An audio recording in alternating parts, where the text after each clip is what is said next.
안녕하세요. 예디야기입니다. 예디야기의 사연을 여러분들에게 읽어드릴 DJ 유진입니다.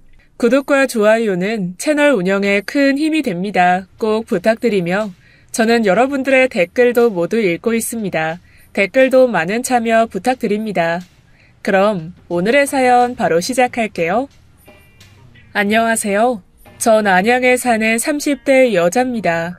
제가 오늘 보내는 사연은 몇 년 전 제가 겪은 일입니다. 취업을 준비할 때부터 다니고 싶었던 회사가 있었어요. 회사 규모도 좋고 튼실하기도 했지만 복지 좋고 회사 분위기 좋은 곳으로 유명했었죠. 그런 회사니 얼마나 경쟁이 치열했겠어요. 지원한다고 해도 될 자신은 없었지만 아쉽게도 제가 취업해야 하는 시기에는 채용 공고가 뜨지 않았습니다. 그러다가 이직 준비 중에 그 회사에서 사람을 구한다는, 그것도 제 업무 직종인 비서직을 구한다는 공고를 보았죠. 그래서 되지 않더라도 이력서나 내보자 하는 마음에 지원했어요. 그런데 믿어지지 않게 최종 면접까지 보게 되었습니다. 면접을 보러 가는데 어찌나 떨리던지 기대하지 말자 다짐하면서 갔는데도 정말 많이 긴장되더라고요. 대표 비서실 직원을 뽑는 거라 그런지 면접관 중에 대표님도 계셨죠. 4명의 지원자들에게 면접관들이 이것저것 질문하는데 딱딱하고 무섭게 질문하는 분도 계셨습니다. 그런데 대표님은 긴장하지 말라고 웃으면서 편하게 이야기하시더라고요. 회사 분위기가 좋다더니 대표님이 참 좋구나 했죠. 긴장했지만 면접을 잘 봤다고 생각하고 나왔습니다. 착각인지는 몰라도 대표님이 저에게 호의적이라는 느낌을 면접 내내 받았거든요. 그래서 혹시나 합격할 수 있겠다 생각했죠. 그런데 정말 제가 합격하게 되었습니다. 합격 전화를 받고 얼마나 신났는지 몰라요. 엄마가 놀라서 방으로 뛰어오실 정도로 전화를 끊자마자 소리를 막 질러댔죠. 입사하고 대표님을 모시면서 정말 잘 뽑았다 생각하시게 해야지 다짐했습니다. 다른 지원자들보다 제 스펙이 조금은 부족했을 텐데 제가 뽑힌 건 대표님 덕분이라고 생각했거든요. 역시나 듣던 대로 대표님은 참 존경스러운 분이었습니다. 직원들에게 말 한마디라도 친절하게 하셨고 회사 내 복지에 신경을 많이 쓰셨죠. 잘 쉬고 잘 놀아야 일도 잘하는 거라고 직원들의 여가도 신경 썼어요. 직원들 중에 저처럼 대표님을 존경하는 사람들이 많았습니다. 특히 여직원들에게 인기가 최고였죠. 능력 있고 친절하고 멋지다고 좋아들 했어요. 인망이 높은 대표님에 대한 소문이 꽤나 퍼졌는지 업계 잡지나 신문에서 인터뷰 요청도 들어왔습니다. 대표님을 모시고 인터뷰 자리에 나가면 괜히 제가 뿌듯하더라고요. 간혹 대표님이 과하게 자신감이 넘치는 사람이라는 생각도 들기는 했습니다. 가끔씩 자화자찬을 하는 걸 즐기기도 했고요. 하지만 대표님이 말하는 것이 모두 사실이고 능력 있는 사람이니 그것도 나쁘게 보이지 않았죠. 그저 이런 사람이 제 상사라는 것이 자랑스러웠습니다. 하루는 함께 일하는 비서실 선배에게 말했어요. 정말 우리 대표님 너무 좋지 않아요? 저 대표님이랑 일하는 게 너무 뿌듯해요. 그렇지. 이제 인터뷰도 하시고, 이러다 대표님 너무 유명해지시는 거 아닌지 몰라요. 그런데 어쩜 대표님은 직원들한테 그렇게 잘하실까요? 그런 사람으로 보이고 싶으니까 그러는 거 아닐까? 직원들을 위하는 대단한 김 대표. 네? 아니야, 아무것도. 선배는 저와 생각이 다른 것 같았죠. 대표님이랑 오래 일했으니 그래도 안 좋은 점이 있기는 했었나 보다 생각했어요. 그래도 저렇게 좋은 분인데 선배가 좀 이상하다 싶었습니다. 회사를 다니고 한 서너 달 지났던 것 같아요. 오랜만에 많은 사람들이 참석하는 회식 자리가 있었죠. 회식이 고역인 경우가 많잖아요.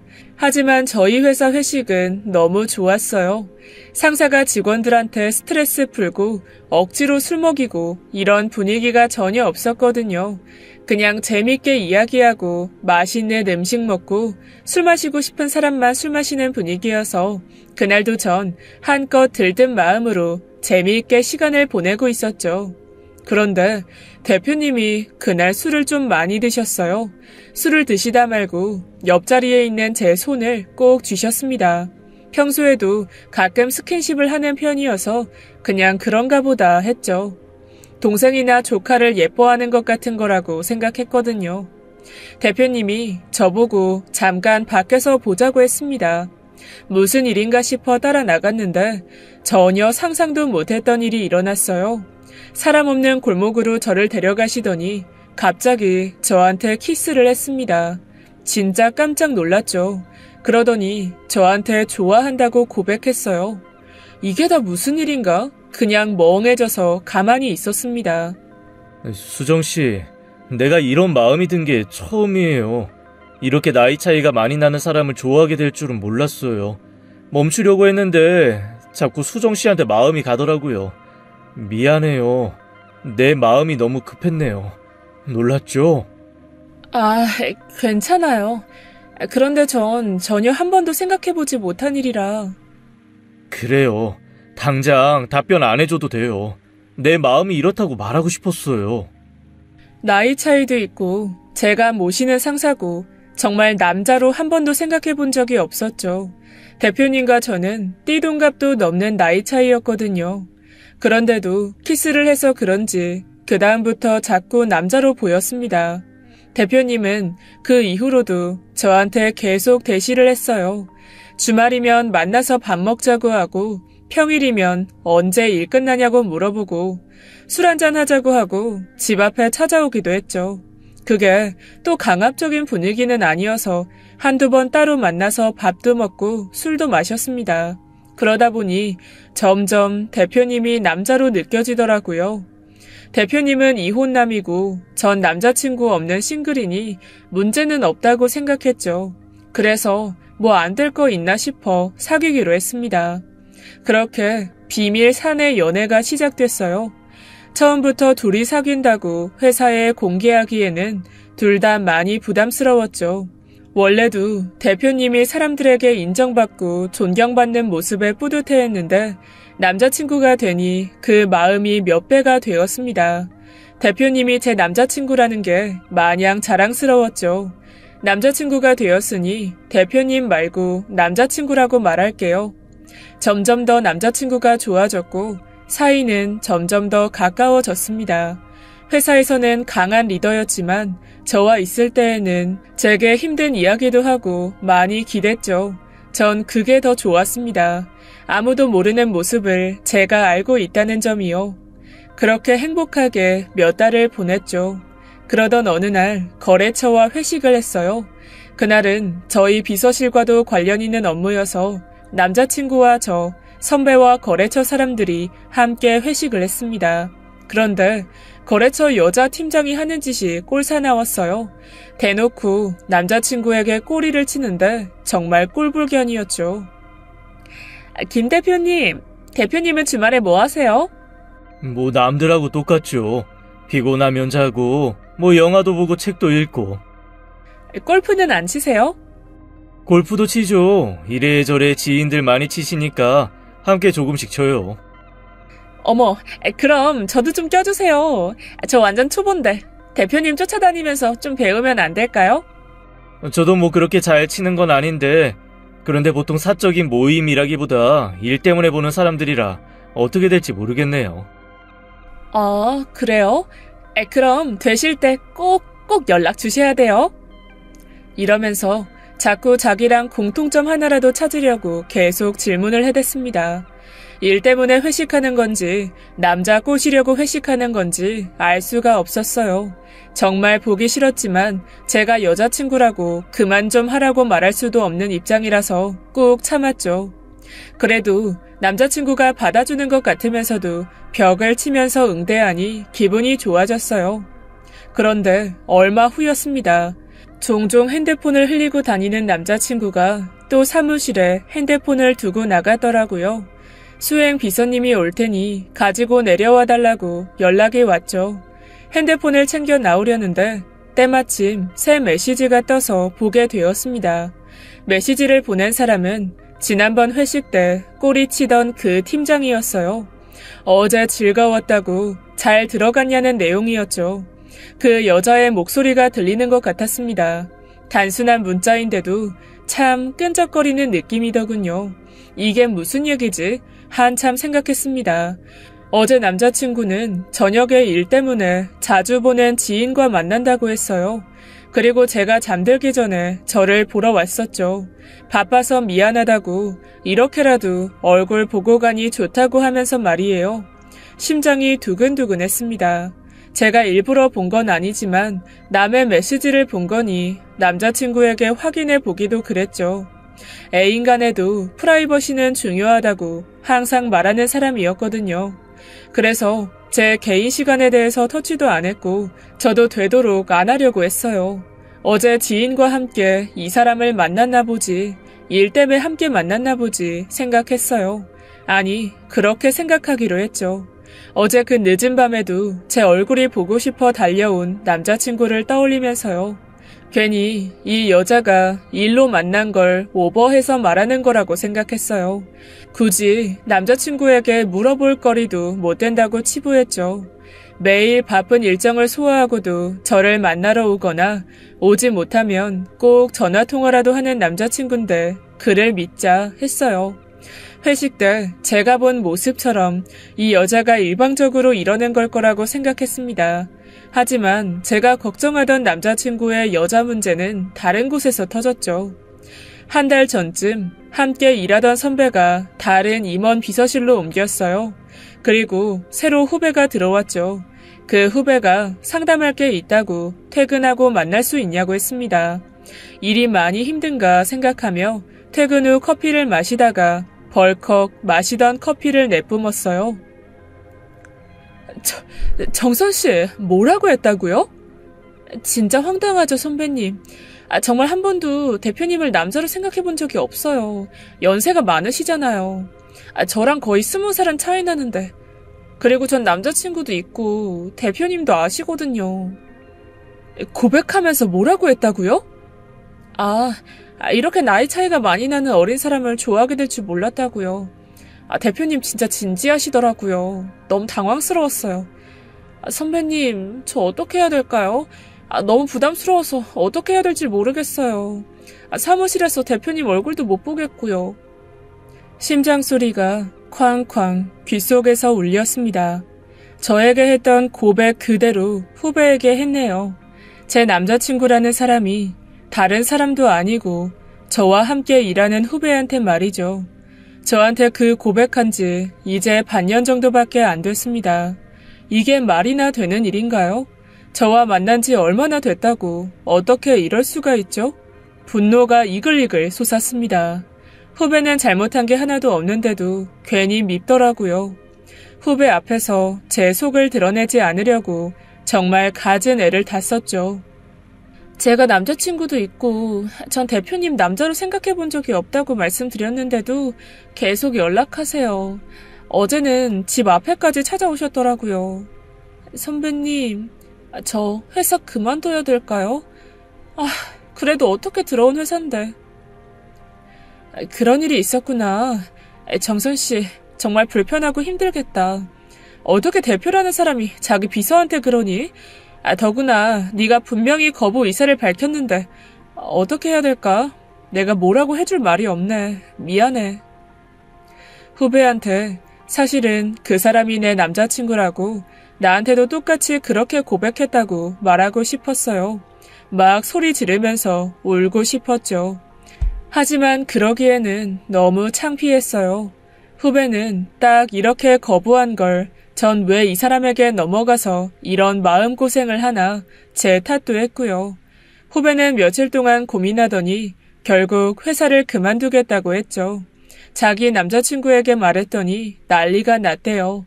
회사 찾아오겠다고 대표 가만히 안 놔둔다고 하면서 말입니다.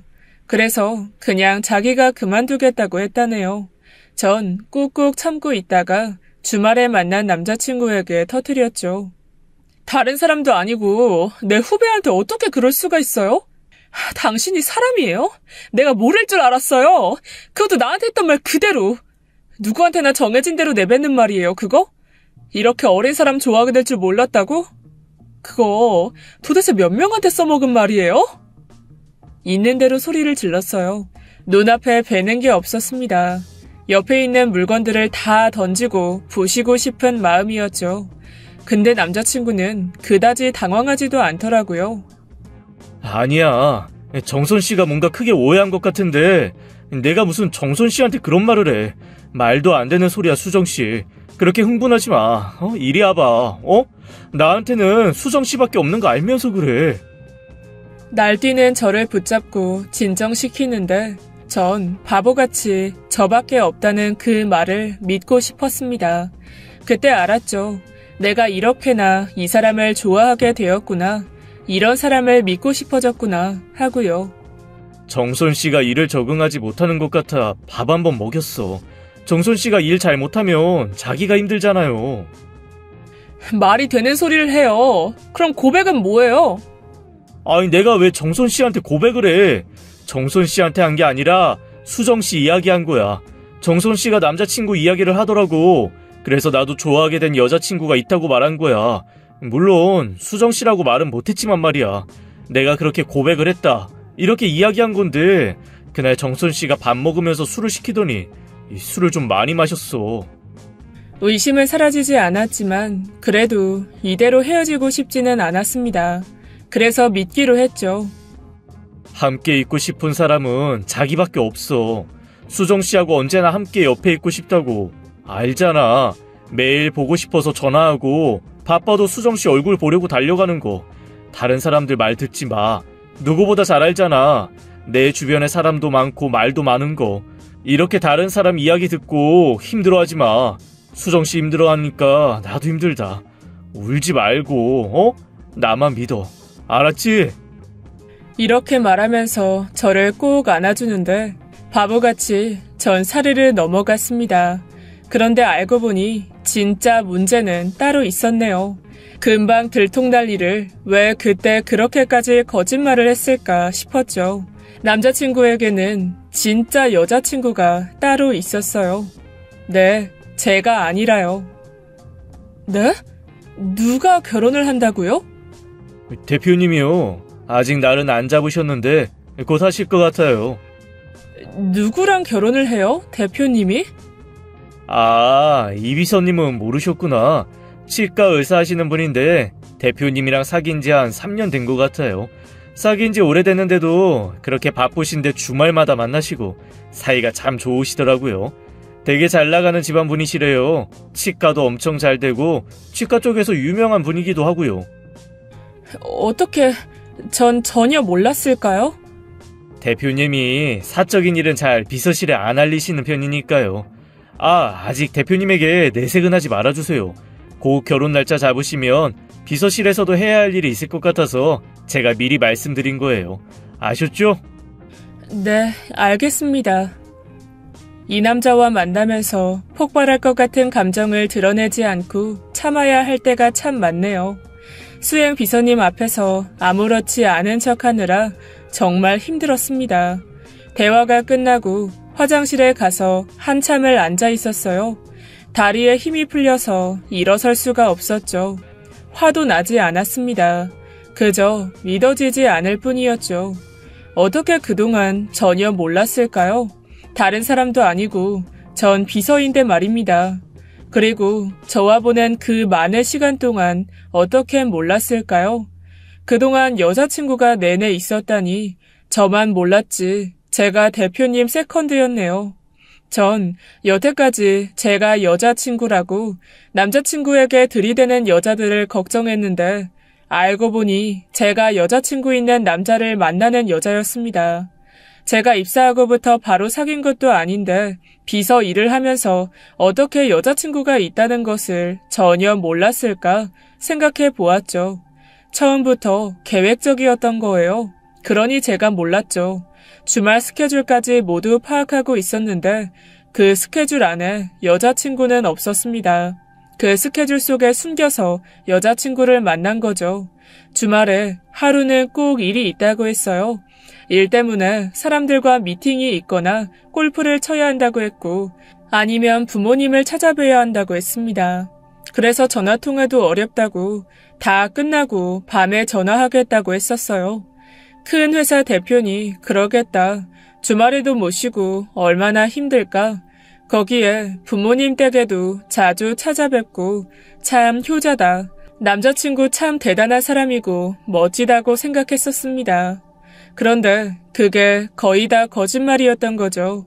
그동안 아무렇지 않은 얼굴로 저에게 거짓말을 해왔다고 생각하니 치가 떨렸어요.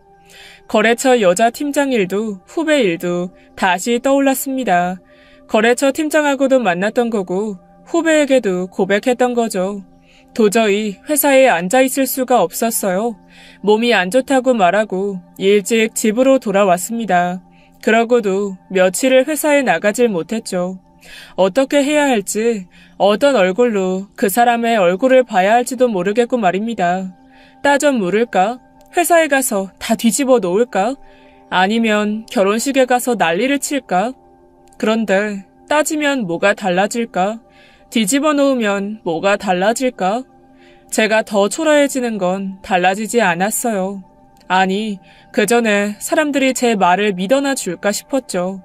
자꾸 자책만 하게 되었습니다. 어쩌자고 이런 남자에게 푹 빠져서 정신을 못 차렸을까? 바보 같은 저에게 자꾸 화만 났어요. 너무 힘들어서 누군가에게 이야기하고 싶어졌죠. 이대로 회사를 다닐 자신도 없었고요. 그래서 비서실에 처음 들어갔을 때 함께 일했던 선배에게 연락을 했습니다. 며칠 사이에 수척해진 제 모습을 보고 깜짝 놀라더군요. 병가를 냈다더니 어디가 많이 아픈 거냐고 했죠. 한참을 망설이다가 털어놓았습니다. 대표와 만나게 된 일, 다른 여자들 이야기, 그리고 원래 있었다는 여자친구와 결혼 준비 중이라는 이야기까지요. 선배는 제 이야기를 들으면서 한 번씩 한숨을 내쉬었죠. 제 이야기가 끝나자 선배가 얘기했어요. 너만 당한 거 아니야. 김 대표 그런 사람인 거 알 사람들은 다 알아. 네? 김 대표 여자 관계 복잡한 거 알 사람들은 다 안다고. 나한테도 사귀자고 했었어. 정말요? 그래. 난 아니라고 분명히 여러 번 말했는데도 집요하게 굴어서 사이가 껄끄러워졌지. 그래서 이사님 비서실로 옮긴 거야. 전 그런 줄도 모르고 왜 옮기시나 했어요. 나야 옛날 일이지만 그나저나 수정씨 너무 힘들겠다. 내가 미리 귀띔이라도 해줬어야 했는데 미안해. 아니에요. 저희가 모시는 상사인데 그런 얘기 쉽게 할 수 있나요? 제가 사람을 잘 못 봐서 그렇죠. 아니야. 그 사람 작정하고 그러는데 정말 장난 아니더라. 근데 난 고백 받기 전에 들은 이야기가 있었거든. 그래서 조심하고 있었어. 어떤 얘기요? 아니, 확실한 건 아닌데 비서 뽑을 때 자기 취향인 여자들만 뽑는다고 그러더라고. 그 얘기 처음 들었을 때 진짜 기분 나빴는데 듣고 나니까 은근히 김 대표 경계하게 되더라. 그리고 회사 안에서만 만나는 여자가 몇은 될 거라는 얘기도 들었어. 선배 이야기에 정신이 바짝 들었습니다. 정말 어쩌다가 제가 좋아진 게 아니었어요. 그 사람은 아주 습관이었던 거죠. 습관처럼 자기 마음에 드는 여자들을 비서로 앉혀놓고 꼬시고 안 되면 다른 사람 또 꼬시고 이렇게까지 질 나쁜 남자였다니 정말 충격적이었습니다. 당연히 더 이상 만나지 않았어요. 계속 연락이 왔지만 그냥 받지 않았죠. 회사에서도 눈도 마주치지 않고 연락에 답장도 하지 않으니 점점 연락이 뜸해졌습니다. 남자친구라고 말하기도 싫은 사람이니 그냥 김 대표라고 말할게요.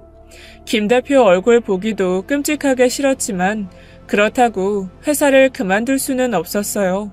스트레스가 정말 심했지만 이만한 회사 다시 들어가기 어렵다는 걸 잘 알고 있었거든요.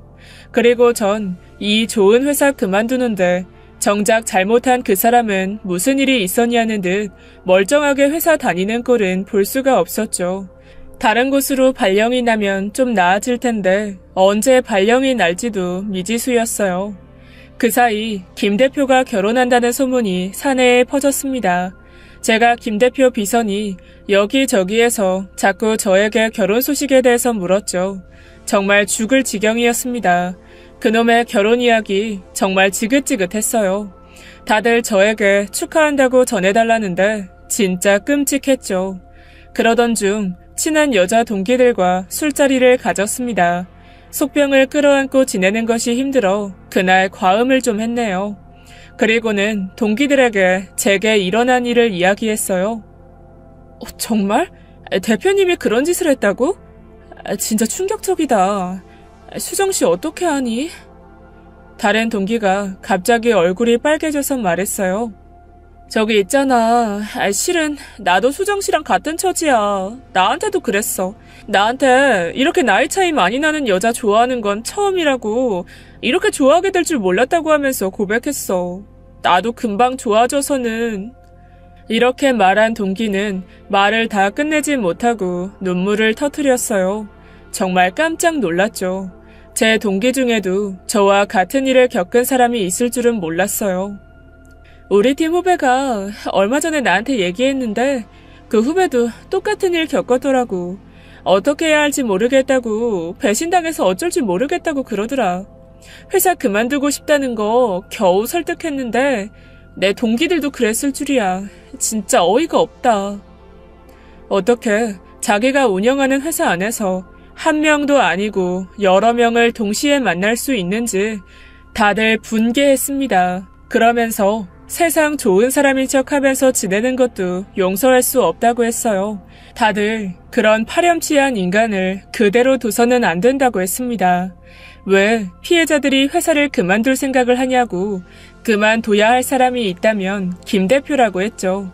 그 사람이 어떤 사람인지 세상 사람들에게 본색을 드러내주자고 했어요. 그렇게 저희 동기들은 똘똘 뭉쳐서 김 대표에게 복수하기로 했습니다. 우선 김 대표에 대한 정보를 모으기로 했죠. 이렇게 앞뒤 다른 사람이 여자 문제만 있을 리가 없다고, 회사 일로 어떤 부정한 짓을 했을지 모르니 찾아보자고 했습니다.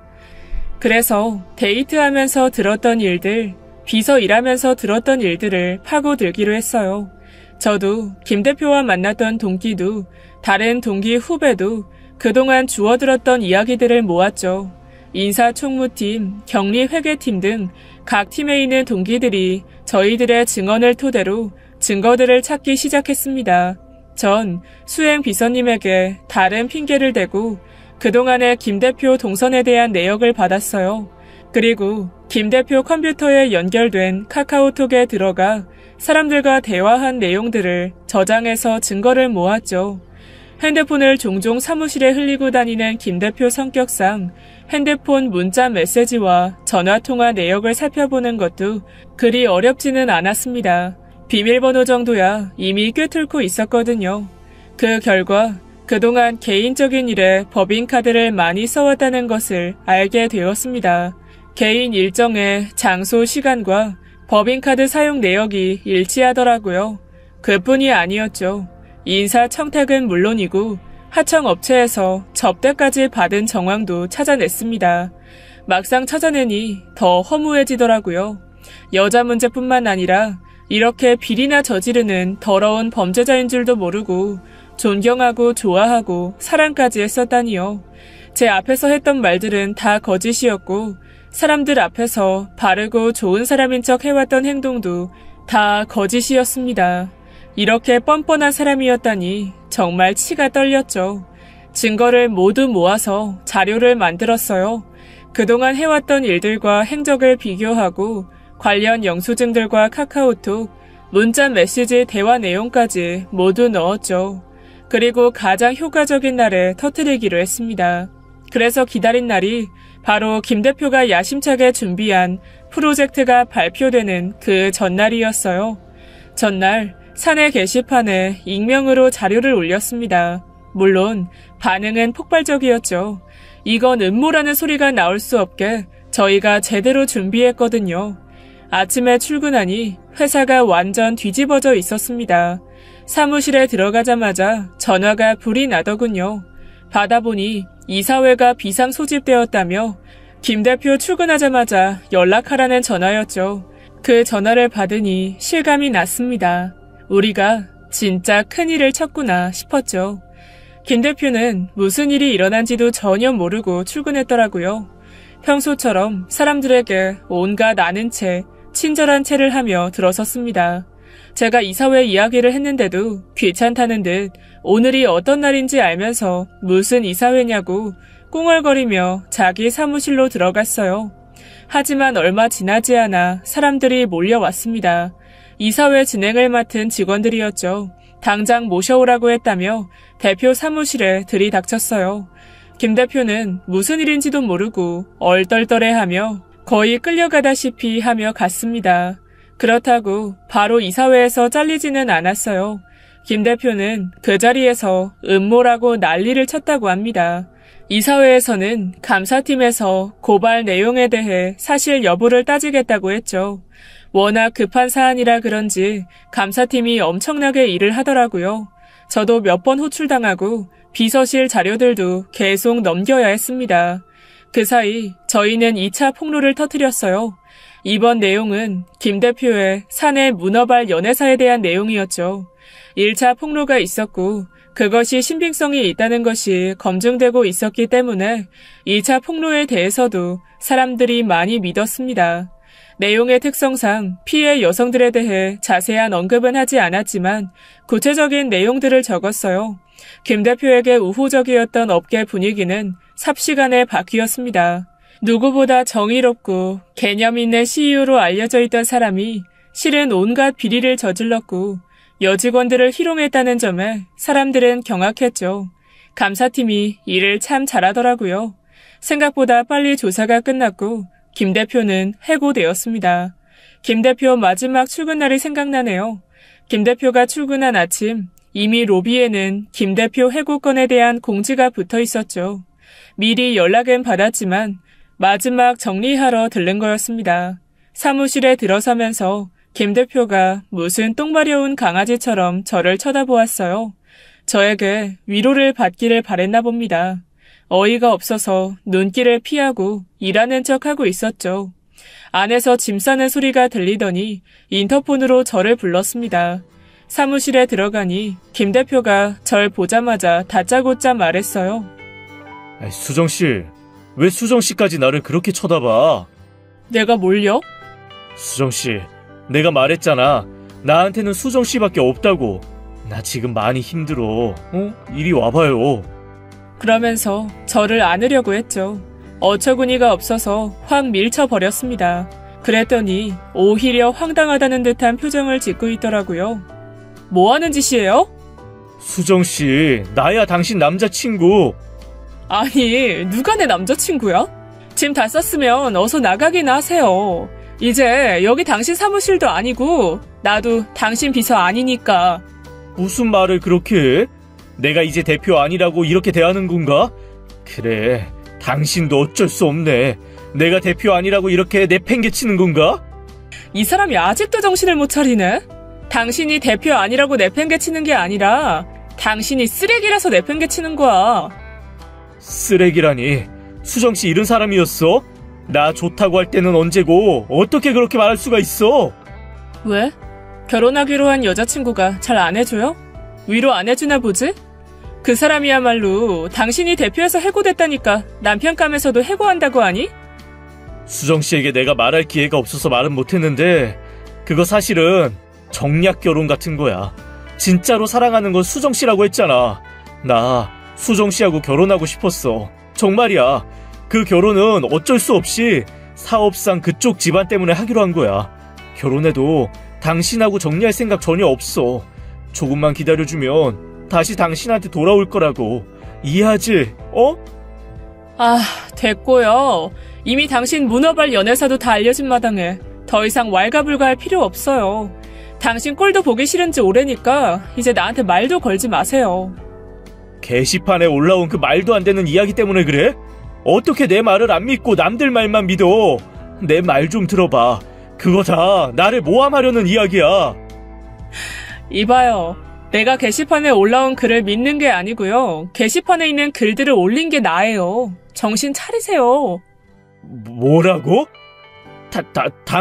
당신이 올렸다고? 그래요. 당신 비리며 문어발이며 다 내가 알아냈어. 이제 알겠어요? 아니, 어떻게 당신이... 아니, 어떻게... 내가 그 정도도 못 알아낼 줄 알았어요? 참, 날 얼마나 무시한 거야? 지금도 그런 말도 안 되는 거짓말을 해대면 내가 믿고 넘어갈 줄 알았나 보지? 시끄럽고 이 사무실에서 꺼지기나 하세요. 아니, 어떻게 당신이... 어떻게 그럴 수가 있어? 소리를 고래고래 지르는 걸 보고 전 바로 사무실을 나왔습니다. 혼자 사무실에서 물건을 던지는지 엄청 소란스러운 소리가 들려왔어요. 그래서 보안팀 사람들을 불렀죠. 김 대표, 아니 전 김 대표는 달려온 보안팀 사람들한테 잡혀서 한동안 꼼짝도 못하고 있다가 결국 제풀에 지쳐 진정이 됐어요. 그리고 보안팀 사람들을 양 옆으로 대동하고 자기 짐을 넣은 박스 하나를 품에 안고 터덜터덜 회사를 나갔습니다. 나가는 전 김 대표 뒤통수 한 대를 때려주고 싶었지만 그건 참았죠. 이미 제 속이 많이 후련해지기는 했으니까요. 이렇게 요란하게 회사를 잘렸으니 전 김 대표는 당연히 다른 회사에도 발을 붙일 수 없었습니다. 어느 회사에서 이렇게 소문이 다 난 사람을 받아주겠어요. 여기저기 부탁하고 다녀서 사람들이 민망해한다는 소식은 몇 번 들었죠. 그동안 술자리며 골프자리며 많이도 다니더니 결국 그 사람을 위해주고 옆에 있어주는 사람은 하나도 없었습니다. 자기가 말한 것처럼 자기가 정말 좋은 사람이었다면 누군가 한 명은 그 사람 편을 들어주지 않았을까요? 주변 사람들도 이 사람이 실은 어떤 사람인지 눈치채고 있진 않았을까 하는 생각도 들었죠. 이 사람을 보면서 세상 참 잘 살아야겠구나. 이렇게 한순간에 무너질 수 있는 게 인생이구나 싶었습니다. 참, 그리고 준비하던 결혼도 파토가 났다네요. 잘나가는 집안에 잘나가는 치과 의사가 이렇게 불명예스럽게 해고당한 사람과 결혼할 리가 없겠죠. 전 김 대표의 그 많던 여자들 중 하나라도 옆에 붙어있는 사람이 있을까 궁금하기도 했습니다. 전 김 대표가 만났던 제 동기에게 들었는데 전 김 대표가 갑자기 한밤중에 집 앞으로 찾아왔대요. 그러고는 하소연했다고 합니다. 나한텐 언제나 너밖에 없었다고 결혼하고 싶다고 하면서 말이죠. 와, 이야기 듣는데 완전 소름 돋았어요. 그래서 동기도 전 김 대표에게 속 시원하게 한 방 날려주었답니다. 게시판에 올린 글 저와 함께 자기도 한 일이라고요. 그리고 다시는 찾아오지 말라고 했답니다. 모든 것을 가진 것처럼 자신감이 넘치던 전 김 대표는 이렇게 모든 것을 잃었죠. 요새는 그 사람 어떻게 지내냐고요? 글쎄요. 그렇게까지 그 사람한테 관심이 없어서 모르겠네요. 모든 일이 끝나고 전 한동안 마음이 심란했어요. 그 사람에게 통쾌하게 복수한 건 좋았지만 이런 일을 겪은 것 자체가 힘들었죠. 그래서 그런 마음을 잠재우려고 일에 매달렸습니다. 그래서였을까요? 요즘 전 회사에서 인정받으며 일하고 있어요. 새로 부임한 대표님이 프로젝트 진행하실 때 제 의견을 꼭 물어보시는데 그때마다 정말 내가 인정받고 있구나 라고 느껴요. 저번에는 대표님이 상무님에게 제가 얼마나 유능한 비서인지 자랑을 하셨죠. 사무실에 들어가려다 듣고 어찌나 기분이 좋던지요. 대표님은 전 김 대표와 비교하면 별로 친절한 스타일은 아니십니다. 그 대신 전 김 대표처럼 괜히 신경 써주는 척하지 않고 일에 있어서 공정하고 깔끔하시죠. 전 지금 대표님과 일하는 것이 참 편합니다. 괜히 오버해서 겉으로만 잘해주고 이런 거에 질려버렸나 봐요.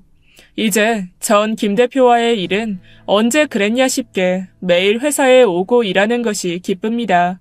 일에만 신경 쓸 수 있어서 정말 좋아요. 힘든 일도 다 지나가기 마련인가 봅니다.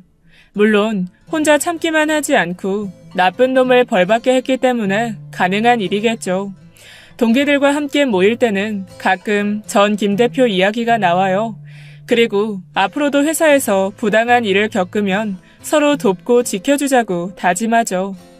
이런 동기들을 만난 게 저에게는 참 불행 중 다행이었습니다.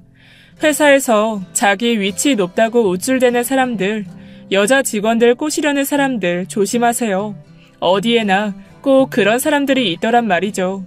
그런 사람들에게 혹시나 나쁜 일을 당하면 혼자서 당하지 말고 도움을 꼭 요청하세요. 여기까지가 제 사연입니다. 들어주셔서 감사합니다. 지금까지 예디약이었습니다. 끝까지 함께해주신 여러분 진심으로 감사드리며 전 내일 이 시간 다시 돌아올게요. 감사합니다.